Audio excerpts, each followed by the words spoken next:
Une chaîne humaine qui n'en finit pas. 800 personnes environ, toutes farouchement mobilisées contre la construction de l'autoroute qui relierait Castres à Toulouse, un projet qui hérisse les riverains.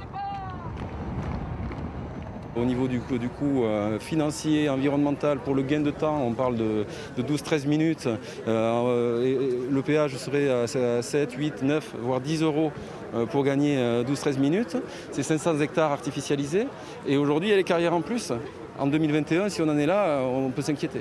Il faut préserver l'écologie et c'est important d'avoir des champs dans les petits villages. L'autoroute, ça pollue, c'est payant et c'est pas forcément utile là, ici.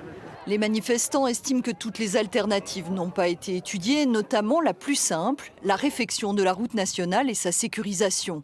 Des travaux moins chers et moins polluants. Il y a énormément de gens qui s'installent sur l'airframe justement pour la qualité de vie.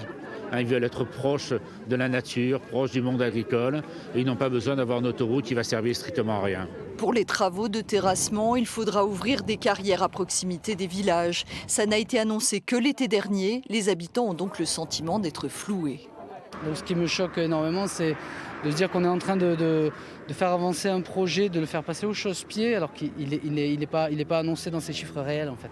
Tous les habitants ne sont pas du secteur. Ils viennent parfois de loin avec des motivations écologiques affirmées. Tout ce qui se passe en ce moment, là, il n'y a qu'à voir au niveau du climat, avec 80% des vignes qui sont atteintes et des fruitiers. J'espère que maintenant les gens ils vont comprendre qu'on essaye de penser un peu à la santé des humains et puis des générations futures. L'autoroute devrait être construite d'ici 2025, mais les habitants s'arrogent un droit de veto et ils sont déterminés à le faire respecter.